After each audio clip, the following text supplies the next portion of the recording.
Bienvenue à votre émission Cophos-Idées. Nous continuons nos études au niveau du livre de Lévitique. Dans Exode 20, verset 14, il nous est dit « Tu ne commettras pas d'adultère ». Dans Lévitique 18, verset 22, il est dit « Tu ne coucheras point avec un homme comme on couche avec une femme. C'est une abomination ». Aujourd'hui, sommes-nous prêts à être contre-culturels? Nous allons discuter avec Cassandra et Carole nous fera la prière. Père éternel, on te dire merci pour l'occasion que tu nous donnes de pouvoir discuter autour de ta parole, que tu puisses être avec nous, que ton esprit puisse guider ces débats et que nous puissions surtout en ressortir grandis et surtout permettre que tous ceux qui auront à écouter ces paroles, qu'elles leur fassent du bien et qu'ainsi nous puissions chaque jour progresser avec toi. Au nom de Jésus et pour la gloire de ton Seigneur. Amen. Amen. Amen.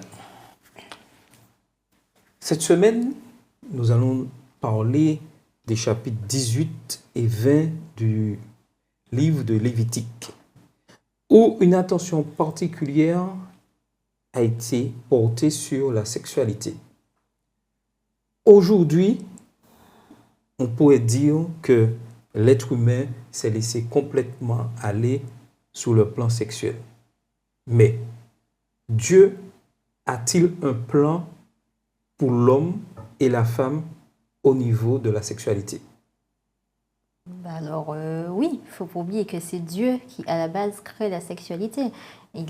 Et après, il a bien placé dans un cadre, d'accord, avec Adam et Ève qui étaient unis par les liens finalement du mariage, et il place la sexualité dans ce cadre. Donc oui, Dieu a un plan pour nous, à partir du moment où on respecte le cadre, bien évidemment, qu'il a donné. Très bien, parce que... Non, mais c'est important de le rappeler, puisque souvent, la sexualité reste un sujet tabou, malheureusement, pendant longtemps dans nos communautés. Hélas, ce qui a conduit d'ailleurs à des dérives, à des débordements, voire même à des frustrations. Et du coup, on oublie de rappeler souvent que la sexualité existait avant le péché. Parce que certains s'amusaient souvent à faire croire que la sexualité, c'était presque quelque chose de sale, il ne faut pas trop en parler, alors que ça a existé avant le péché.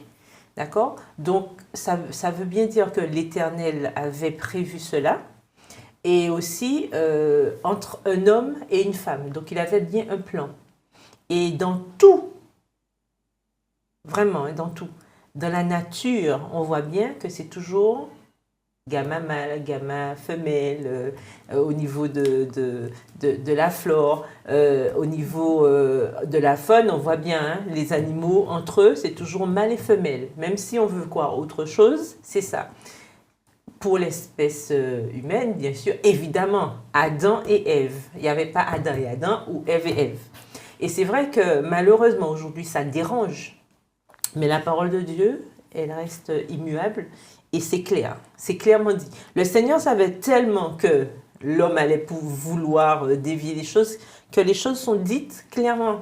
Maintenant, on accepte ou pas. Et aujourd'hui, on a un problème d'acceptation dans la société et on veut faire croire que si on met en exergue la parole de Dieu, c'est qu'on veut faire preuve de discrimination. Or, c'est faux. On veut juste ramener les choses à leur origine. Tout à fait. Et lorsqu'on prend au chapitre 18 du livre du Lévitique, le verset 5, chapitre 18, il a dit quelque chose d'important pour bien comprendre pourquoi Dieu parle de ces choses-là. Vous observerez mes lois et mes ordonnances, l'homme qui les mettra en pratique vivra par elles, je suis l'Éternel. Donc, Dieu place, je dirais, les choses afin que l'homme puisse vivre tranquillement, en paix, sereinement et sans difficulté. Et les versets, on découvre des choses importantes, mais déjà, lorsqu'on lit le verset 6, « Nul de vous ne s'approchera de sa parente pour découvrir sa nudité », on voit déjà que Christ condamne déjà les abus sexuels au niveau des familles. Avant de parler ni d'adultère, ni d'homosexualité, l'abus sexuel est mis en garde, le peuple est mis en garde contre ces choses-là. Mais au-delà même de l'abus sexuel, mais aussi le fait d'avoir des relations avec son parent. C'est-à-dire la co-sanguinité, C'est ça, ce la qu'on dit. consanguinité. Voilà, ça aussi devait être évité déjà. C'est-à-dire que des choses que la société en général condamnait déjà, puisque ce sont des choses qui sont condamnées au niveau juridique, c'était déjà inscrit dans la parole de Dieu. Sauf que, malheureusement, on n'a pas été au-delà. On a pris les choses qui nous arrangeaient et ceux qui ne nous arrangeaient pas, on a essayé de déguiser et faire croire que bon, ça c'est pas trop grave, l'autre est plus grave et l'autre c'est pas trop grave. Et puis surtout, on peut essaye de accepter. l'expliquer par la science maintenant, Voilà, toutes les abominations. voilà, c'est ça. Tout à fait. C'est ça. Et ça, c'est l'ennemi qui fait ce travail au fur et à mesure. Mais pourquoi Dieu a-t-il mentionné tant de mauvais usages de la sexualité? Qui il cherche à protéger? Mais il cherche à protéger son peuple. Voilà, ses enfants. Dieu, on le rappelle encore une fois, Dieu veut que nous soyons sauvés. En fait, initialement, il a créé un monde, un jardin qui était parfait avec Adam et Ève qui, au début, étaient parfaits. Ils ont péché, ils ont laissé Satan finalement prendre place dans ce monde parfait, ce qui a Tout gâché. et voilà, qui a arraché cette perfection. Et le but de Dieu quand même est de permettre à son peuple, à ceux qui veulent rester auprès de lui, de goûter à cette perfection un jour. Et puis, dans son omniscience, comme je disais tout à l'heure, dans son omniscience, Dieu savait déjà la perversité des hommes, puisque il savait déjà que les choses allaient dégénérer. On se rappelle dans Genèse 6, qui introduit le déluge, la parole de Dieu est claire, que le cœur de l'homme se tournait de plus en plus vers le mal. Donc, l'Éternel connaît le cœur pervers de l'homme et il a donné ces principes-là, justement, pas pour que nous les pratiquions, évidemment, mais c'est pour prévenir et dire non, faites attention. Parce qu'en plus, on voit bien que les gens qui pratiquent ces dérives, les personnes qui couchent avec des animaux, etc., parce que entre la zoophilie et tout ce qui s'ensuit, la pédophilie et consorts, on voit bien, voilà, on en passe.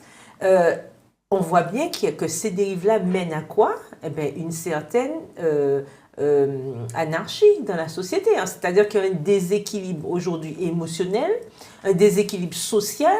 Personne ne sait plus où donner la tête. On ne sait plus comment gérer ces choses-là. Les psychiatres, les psychologues et tout ce qui s'ensuit, on a du mal à gérer. Pourquoi? Parce qu'il y a eu tellement de dérives entre, tu as parlé des abus sexuels, les violences qu'on trouve au sein des familles, etc., les mauvais comportements. Et bien, tout ça, qu'est-ce que ça a créé? Aujourd'hui, on a une société où, voilà, on a l'impression d'être en face d'une poule sans tête. Et il y a eu quelques semaines de ça, où, au niveau de la conférence générale avec le programme Indic Nord, l'accent était mis où il y a, je dirais, des loups dans la bergerie. Donc, et que même au niveau de l'Église, on n'est pas à l'abri. Mais, non. Entre guillemets, comment se protéger? Comment, aujourd'hui, faire passer ce message? Mais si on mettait en place ce que Dieu a toujours demandé de faire, l'abstinence quand on est hors du cadre du mariage, réserver cette sexualité dans le cadre que Dieu donne, avec les principes qu'il a donnés pour cela, je pense que ça aurait beaucoup aidé. Après, je pense qu'il faudrait surtout... parce que tu disais que c'était un sujet tout à l'heure qui était tabou. Et c'est vrai que dans nos églises, pendant une époque, il ne fallait pas du tout parler de sexualité. Et même moi, j'ai grandi un peu avec cette notion où on nous disait, en fait, tu n'auras pas de relation avant le mariage, mais sans pour autant expliquer aux jeunes pourquoi en fait ils n'auraient pas de relation avec le mariage. Et bon, je dis église, je ne parle pas de l'église seulement, mais je parle bien évidemment de toutes les personnes en fait. Donc même dans les maisons, c'est ce qui était enseigné sans jamais expliquer pourquoi tu ne pourrais pas le faire. Sauf qu'en face, on est dans une société avec une culture qui de plus en plus est tournée vers le sexe. On va pas se leurrer, en fait, c'est tout ce que l'on voit, même à la télé, on voit beaucoup de choses qui sont tournées vers le sexe, on voit finalement ces fameuses abominations dont nous parlons. Et en fait, il y a quand même un fossé. Donc, quand on va te dire, tu ne fais pas sans te donner d'explication, tu auras tendance à aller faire tout ce qu'on t'a dit de ne pas faire. Et je pense qu'il faut déjà que l'on puisse comprendre, en fait, pourquoi Dieu nous donne ces principes. Et puis, il faut dire aussi que, comme aujourd'hui, cette société est tellement ouverte vers la connaissance, puisque c'est vrai qu'avec le développement d'Internet, avec les réseaux sociaux, etc., on a l'impression que tout se fait, tout se dit et tout peut se pratiquer, alors que c'est faux, puisque au niveau spirituel, les choses ne changent pas, puisque Dieu ne change pas, il faut pas l'oublier. On a l'impression que ce sont de nouvelles choses, mais ce sont des choses qui ont existé depuis longtemps. Tout à fait. Et d'ailleurs, le fait qu'on les retrouve déjà dans les Lévitique, oui, ça montre bien que ce sont des choses qui existaient déjà, des dérives qui existaient déjà. Sauf que, parce qu'on l'a vu avec Sodome et Gomorrhe, etc. Sauf que c'était moins médiatisé. Ah oui, aujourd'hui. Aujourd'hui, les choses sont connues et avec les médias, on est vraiment dans cette culture de l'ouverture à tout va. Mais il faut qu'on fasse attention parce qu'il faut quand même garder ça. Il faut qu'on ait des garde-fous spirituels. Et ça, c'est à ce moment-là que nous devons intervenir et intégrer cela en tant que jeunes chrétiens, n'est-ce pas? Que nous avons, malgré ce qui se passe autour de nous, nous avons des garde-fous. Nous avons la parole de Dieu qui nous aide à comprendre qu'il y a des choses que nous ne devons pas faire. Alors, tout ce qu'on dit est juste. Lorsqu'on remarque bien au niveau des abus sexuels, tout le monde condamne ces faits-là.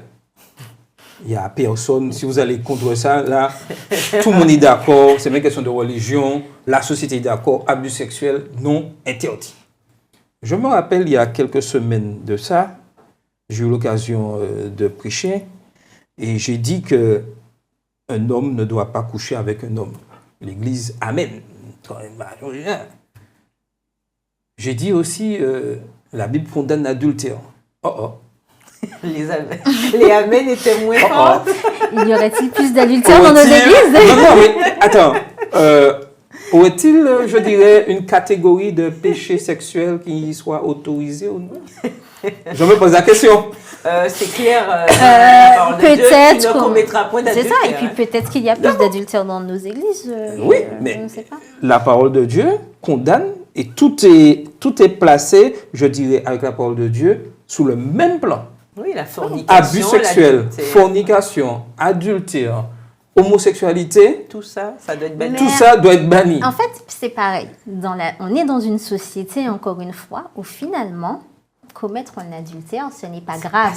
Pas plus tard, il n'y a pas si longtemps que ça, je parlais avec des collègues et je m'offusquais devant une dame qui avait trompé son mari. Et en fait, eux, ils me disent, mais et alors, elle a trompé, quel est le problème? Elle a bien le droit de le faire.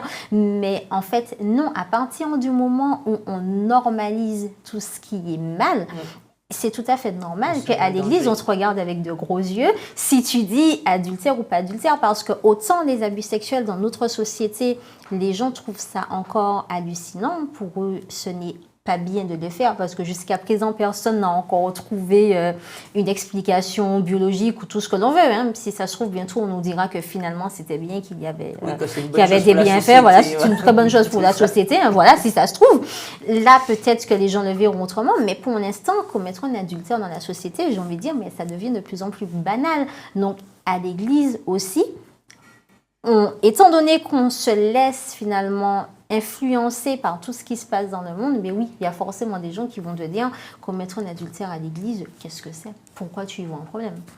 Oui, mais je pense aussi que c'est le fait que, encore une fois, hein, c'est toujours le moi qui se place en avant. Et puis, on est dans une société aussi où nous sommes des éternels insatisfaits et on a toujours l'impression que l'herbe est toujours plus verte ailleurs. Voilà le souci, c'est qu'on n'arrive pas à se contenter de ce qu'on a.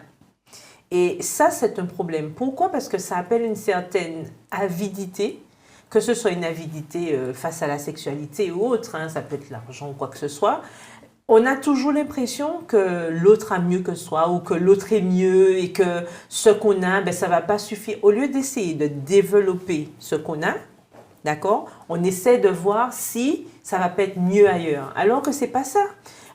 Lorsque nous sommes dans une relation, le but, c'est de s'épanouir ensemble dans cette relation. Si j'ai une plante, que je dois l'arroser, certains disent même qu'il faut parler à la plante, etc., pour qu'elle puisse s'épanouir. C'est ce que je dois faire quand j'ai une relation. Je ne vais pas arroser la plante du voisin, puisque je veux que ce soit ma plante qui grandisse. Si j'arrose la plante du voisin, on est d'accord. Ma plante va mourir, puisqu'elle n'aura pas ce qu'il faut pour pouvoir grandir et puis devenir cette belle plante que j'attends. Donc, au niveau des relations, c'est pareil. Mais il faut qu'on garde ça à l'esprit, puisqu'aujourd'hui, on a l'impression que on est dans un système de mouchoirs jetables, en fait, ou de chewing-gum. Une fois que le sucre est passé, bon, ben, il faut s'en débarrasser. Mais c'est pas ça. C'est pas ça du tout. Il faut absolument comprendre que lorsque nous entrons dans une relation, enfin, bien sûr, je parle dans le cadre du mariage, c'est un marathon. Donc ça appelle de l'endurance. On aura des moments où ce sera plus calme, on aura plus d'énergie, etc. Mais ça, il faut le comprendre.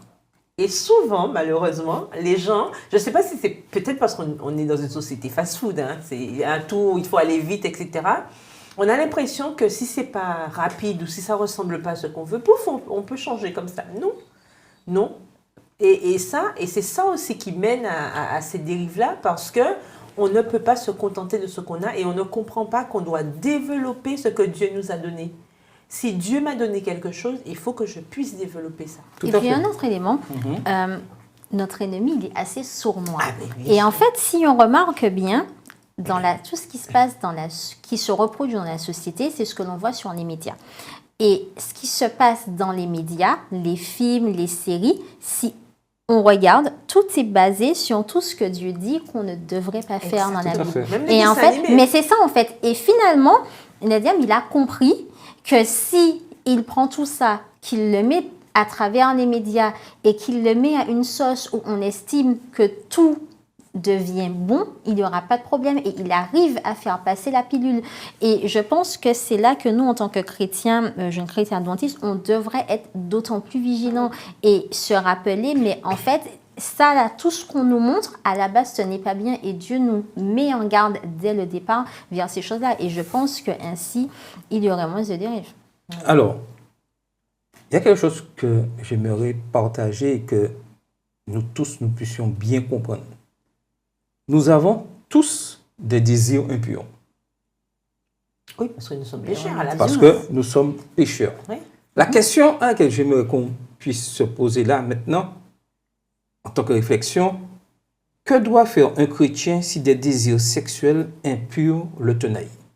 Déjà, est-ce que c'est quelque chose d'exceptionnel ou quelque chose qui peut arriver, qui arrive à beaucoup de personnes? C'est certainement je quelque pense chose que qui oui. arrive à beaucoup de personnes, mais on est des êtres humains, donc oui, il faut savoir que de toutes les manières, les désirs sont expliqués par des choses biologiques dans le corps. La première chose qu'il faut bien comprendre, c'est que nous ne sommes pas seuls, je dirais, dans cette tentation.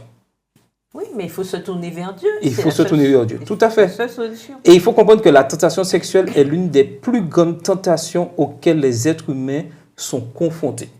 Ça, c'est personne n'y échappe.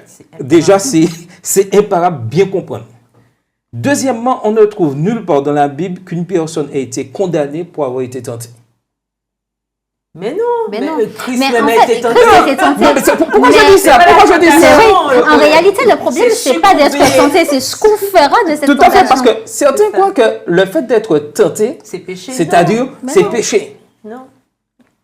Mais le but de l'ennemi, c'est justement de nous tenter. En fait, tout à fait. Si on n'est pas tendre, de nous faire succomber, donc il va toujours nous titiller là où ça fait le plus mal. Et il a bien compris justement dans ce monde que ces fameux désirs impurs dont tu parles, c'est là où le bas blesse. Donc il va toujours tenter de nous titiller. Mais effectivement, il faut que l'on puisse résister. Tout à fait. Et là, je vais paraphraser ce que dit le questionnaire à la page 144, pour bien comprendre. Il nous a dit, c'est en pensée que l'on vainc la tentation ou que l'on est vaincu par elle. La Bible dit de faire, dans 2 Corinthiens chapitre 10, verset 5, prisonnière toute pensée pour l'amener à obéir au Christ. Lorsque nous nous laissons aller à des pensées impures, lorsque nous regardons des films ou écoutons des chansons à caractère sexuel ou que nous consultons des contenus sexuels en ligne, nous nous affaiblissons et donnons à ce type de péché un plus grand pouvoir sur notre vie. Déjà, si je veux résister à cette tentation, il faut déjà pouvoir éliminer certaines choses. Mais en fait, il faut comme on en a parlé au début de ce questionnaire, le principe d'adoration, où nous disions que quand on adore Dieu, on l'adore dans tout ce que l'on fait. Et ça passe bien évidemment par ce que l'on va regarder en fait. Et si effectivement on reconnaît que notre corps est le temple du Saint-Esprit et que l'on adore Dieu en toutes circonstances, d'emblée, on va éliminer certaines choses. On fera beaucoup plus attention à ce que l'on va écouter, à ce que l'on va regarder et à tous les messages subliminaux que l'on peut avoir en fait dans même ce qui nous paraît anodin. Il ne faut pas oublier, comme le disait Carole, que maintenant, même dans les dessins animés pour enfants, on va introduire l'homosexualité, on va introduire la transsexualité et tout ce qui s'ensuit. Mais en fait, c'est ça. Dès le plus jeune âge, ce sont des choses qui sont inculquées aux enfants en leur faisant croire que c'est normal. Mais je dirais, Dieu merci, nous avons cette possibilité encore de pouvoir étudier la parole de Dieu et de nous rendre bien compte que la société fait fausse route. Tout à fait. Et puis, dans Jacques 4, le verset 7, il nous est dit « Soumettez-vous donc à Dieu, résistez au diable et il fuira loin de vous. » Tout à fait. Qu'est-ce qu'on fait d'abord ? On ne résiste pas au diable. D'abord, on se soumet à Dieu. Par rapport à la question que tu posais tout à l'heure, comment faire pour résister ? On se soumet à Dieu. Et Cassandra a donné un élément de réponse, c'est-à-dire qu'il faut effectivement se mettre dans des conditions où on met Dieu d'abord. On met Dieu d'abord. Prenons un exemple simple. Je suis célibataire, d'accord ? Et je m'amuse tout le temps à me mettre, parce qu'il faut aussi éviter de se mettre sur des voies qui puissent me mener vers les dérives. Je suis tout le temps en train d'écouter des chants très romantiques, des chants qui appellent ma sensualité, des chants qui réveillent des choses chez moi que je ne pourrais pas réaliser de toute façon, puisque je suis célibataire, pas vrai ? Adventiste du 7e jour. Adventiste du 7e jour, bien sûr. Donc, je regarde des films, d'accord, où j'ai des scènes de romance extrêmes. D'accord ? Je ne parle pas de films parce que nous ne regardons pas ça, n'est-ce pas ? Nous ne faisons pas de pub. Voilà, c'est ça. On ne va pas regarder, on ne va pas aller à la pornographie, etc. Mais je parle des choses romantiques, d'accord ? Des choses très romancées, des images qui appellent la sensualité. Mais forcément, je commence à me mettre sur un terrain dangereux. Je me mets sur un terrain dangereux. Donc, je dois faire attention aussi à ne pas me mettre dans une situation où je vais me retrouver à développer des envies qui ne me seront pas accessibles au niveau de leur réalisation. Et ça vaut aussi pour tout. Les enfants, est-ce que je vais me mettre à regarder des enfants nus tout le temps, etc., machin ? Mais pour éviter la pédophilie, est-ce que je vais regarder mon cousin ou ma cousine avec un regard ah ouais, mais voilà, c'est un bel homme. Non.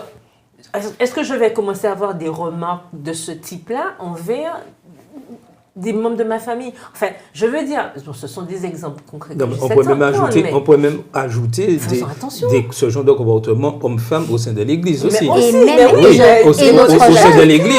Et autre chose, est-ce que dès le plus jeune âge, on apprend aux enfants à respecter leur corps? Est-ce que dès le plus jeune âge, on apprend aux enfants, tu n'iras pas regarder sous la jupe de ta copine de classe et ainsi de suite, tu n'iras pas baisser ton pantalon devant les filles? Est-ce qu'on apprend tout ça? Tout à fait. Et au niveau de l'Église aussi, puisqu'on parle de la jeunesse, dans nos sociétés jeunesse, dans nos soirées, dans les soirées qu'on organise, les moments de convivialité qui sont organisés, voir aussi comment on présente des choses de manière à ce qu'il n'y ait pas aussi de dérive. Et c'est là le danger, parce qu'il faut savoir bien s'entourer. Malheureusement, aujourd'hui, il y a des organisations, la société, de l'école ou même dans l'église qui encouragent subtilement ou même ouvertement les déviations sexuelles mentionnées dans la parole de Dieu. Mais oui. Même, il faut faire très attention, savoir être bien entouré, être attaché à la parole de Dieu. Parce que dans Romains 1, verset 32, Dieu met en garde non seulement ceux qui s'engagent dans ces modes de vie, mais aussi ceux qui les regardent à distance en les approuvant. Ben oui. C'est pas grave. C'est pas grave. Voilà. C'est... Ou quand on est parent et qu'on a un enfant, on voit déjà que l'enfant prend prend une direction qui n'est pas la bonne. Comment on réagit? Est-ce qu'on est plus dans oui, c'est mon enfant, etc. Ou est-ce qu'on prend vraiment des dispositions claires, fermes pour permettre à cet enfant, Tout à fait. bien sûr, marcher à genoux, parce que ça c'est difficile. Et tout à fait. Et aussi qu'on est bien comme ça? comprendre qu'une vie sexuellement pure implique inévitablement des combats. Ah oui. Faut pas croire qu'on a décidé d'être là, que ouais, ça sera le paradis, on sera Ah oui, tranquille, comme et on le disait la Seigneur, semaine le Seigneur va dernière. nous bénir, et puis bon, tout va... Non, non. Oui, comme on disait la semaine dernière, Notre ennemi- c'est de la droiture. Il faut savoir Il y a qu'il des Et il droits ne et des faut devoirs. pas être surpris, parce que mourir à soi-même, afin de pouvoir vivre pour le Christ, est un entraînement. mais c'est de cool. taille. Ben Mais oui, c'est quotidien. Et puis, en fait, il faut bien qu'on se mette en tête que le but de Satan est de nous faire tomber. Mais oui. Son but est qu'on reste avec lui. Il ne veut Tout pas à qu'on Et puis, réussisse. qu'est-ce que Paul disait? Je traite Mon corps. durement, mais il dit pas il traite durement son corps afin de ne pas pécher. Donc, ça veut dire que vraiment, c'est un combat perpétuel avec nous-mêmes, mais avec la grâce de Dieu, avec le Saint-Esprit en nous. C'est comme ça qu'on peut réussir à surmonter cela. Donc, quand on voit qu'on a des désirs qui ne sont pas conformes à la parole de Dieu, il faut déjà qu'on connaisse la parole de Dieu, déjà, pour savoir que c'est pas Oui, conforme. ça, c'est sûr, c'est ça. Ensuite, il faut que Dieu soit notre priorité et qu'on ne se dise pas que ce n'est pas grave. Parce que comme disait Cassandra tout à l'heure, un petit adultère, c'est pas grave. La fornication, c'est pas grave non plus parce qu'on doit essayer avant. Où est-ce que Dieu a dit d'essayer avant? Non, mais ça, c'est important. Est-ce que Adam a essayé quoi que ce soit avant? Non. Tout de suite, Adam a bien vu au niveau des animaux que ça n'allait pas aller. En fait, il faut se rappeler D'accord? que Dieu a un plan parfait pour chacun d'entre nous. Exactement. Et si on laisse Dieu accomplir son plan, tu n'auras pas besoin d'essayer, en fait. Tu ne vas même pas te poser la question parce qu'en fait, le plan Il va de te Dieu donner ce pour qu'il toi faut. est déjà Mais, parfait. mais Voilà. il est important aussi de placer des barrières.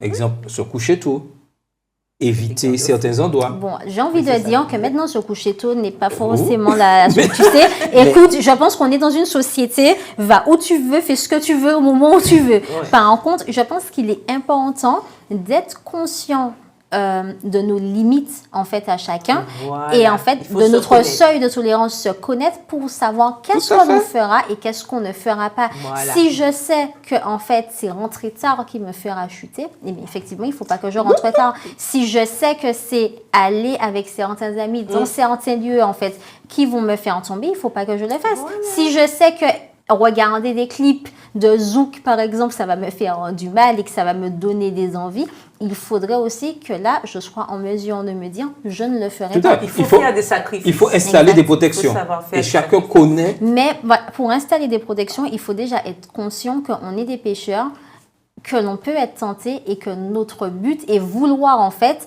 Nous sommes d'accord. accéder en fait à la perfection de Christ. Et un sixième élément, utiliser la parole de Dieu comme une épée.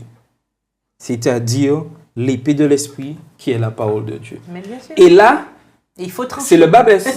C'est que lorsqu'on sent, et je dis ça des fois, lorsque vous sentez, entre guillemets, tous vos organes bouillir, plongez-vous dans la parole de Dieu.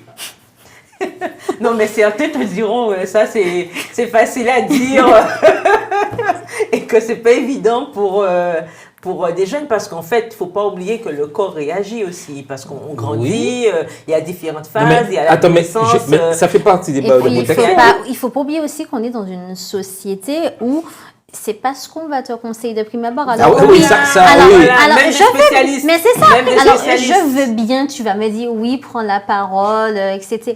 Mais soyons concrets, Charles. Si tu as une envie là brûlante, tu penses vraiment que c'est la parole que tu vas penser en premier lieu. En fait, c'est pas ça. Il faut pouvoir prévenir en Oui, fait tout ces à fait. envies Voilà, à mais ça l'avance. se prépare. Ça se prépare. Ça se prépare, tout à Parce fait. que pour que la conscience nous parle, et c'est ça le truc, l'Esprit de Dieu nous parle par quoi? La conscience. On n'a pas tout le temps une Bible à portée de Et même, combien ou même on machin. aurait l'application sur Mais le il faut- portable, oui, c'est pas ça. le... Il faut que la conscience, parce que c'est ta conscience qui va te dire non, attention, feu rouge, tu ne dois pas y aller. Non, mais ta Et conscience c'est toi pas, qui vas. parce que tu as passé du temps. Mais c'est bien sûr Oui. que À l'avance, ça se pas prépare. au moment Mais- où tu as la Oui, tentation. Ça se mais- prépare. Et en dernier lieu, avoir cette assurance que Dieu peut éliminer cette déviance en moi. Mais évidemment. Mais oui. Évidemment, Dieu peut tout. Donc, et puis, il faut pas. Il y a quelque chose d'important, je pense aussi que nous devons retenir. C'est que Dieu a créé l'homme et la femme. Il les a créés. La Bible est claire là-dessus. Donc, c'est vrai que nous sommes dans une société aujourd'hui, on essaie de nous faire croire, mais non, on peut être femme et en fait avoir un esprit d'homme, et puis on peut être homme, et puis c'est un homme dans le corps d'une femme, etc. Mais tout ça, c'est pas biblique, ça. Ce n'est pas biblique. La Bible est claire. Dieu a créé l'homme et la femme. Il les a créés mâle et femelle. Et c'est bien marqué mâle et femelle. Donc en fait, tout ça, ce sont des déviances philosophiques, un tas de sophismes en fait pour pouvoir justifier l'injustifiable. Donc faisons attention parce qu'il y a même des spécialistes qui disent ah oui, on peut. Alors les garçons, c'est normal que les garçons se masturbent, etc. Voilà, ça c'est une déviance sexuelle et ça peut créer des problèmes ensuite. Mais ça, personne ne le dit. Non, Enfin, mais je veux dire. quand tu parles comme ça, tu es Attends. contre-culturel. Hein. Oui, mais c'est ce que je suis. Mais nous ne sommes pas créés en fait pour être avec la culture. Nous sommes créés, du moins, chrétiens, notre identité parole veut de que nous Dieu. soyons contre-culturels. Voilà. Tout Il à faut fait. bien se l'intégrer. Voilà. Alors- Donc, il faut être clair là-dessus. Il faut qu'on fasse attention. Il faut qu'on sache faire la différence et se dire que c'est Dieu d'abord. Que me dit la parole de Dieu? Que me dit Dieu? Et ne pas écouter le à fait. monde et ses attraits. Et j'aimerais partager avec vous, pour finir, un extrait du livre Jésus-Christ, chapitre 50, à page 416. Puisque nous avons vu que nous vivons dans un monde où beaucoup de personnes doivent faire face, je dirais, à ces abus sexuels, à ces déviances sexuelles. Mais Christ ne laisse pas l'être humain seul comme ça. Et Madame Watt dit dans le livre Jésus-Christ, à chapitre 50, page 416, « Un disciple du Christ ne saurait détourner les yeux de celui qui est égaré, le laissant poursuivre sa course descendante. Ceux qui sont prompts à accuser les autres et qui s'empressent de les traduire en justice sont souvent, dans leur vie, plus coupables qu'eux. Les hommes détestent le pécheur tout en aimant le péché. Le Christ déteste le péché tout en aimant le pécheur. Le même esprit doit animer ceux qui le suivent. L'amour chrétien est lent à censurer, prompt à discerner les signes de repentance, prêt à pardonner, à encourager, à remettre l'âme égarée sur le chemin de la sainteté et à y maintenir, ses pas. Voilà notre but. Donc, il faut exhorter. Il faut Quand on voit exhorter. les choses, C'est-à-dire qu'il ne faut pas garder le silence. Dire, bon, c'est la société, c'est comme ça. Exhorter, c'est-à-dire contre-culturel.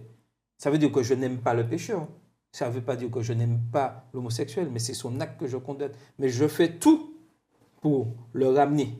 C'est moi qui dois le ramener à Christ. Ce n'est pas lui qui doit me ramener dans son péché. Parce voilà. que Très important, très important. Très Il faut important. en fait, il faut que nous soyons suffisamment ancrés en la parole de Dieu Tout à pour fait. pouvoir exhorter les autres et les ramener à Christ. Si Voilà. nous-mêmes, on n'est pas ancrés, Si on est on faible. va en fait se laisser tout à fait. perdre, Emporter, emporter ouais. dans Exact. C'est une ça. déviance. En espérant que chacun d'entre nous a compris ce que Dieu attend, nous devons aimer le pécheur. Nous devons aller à contre-courant. Mais avec l'aide de Dieu, nous pouvons résister à la tentation. C'était votre émission Prophétie.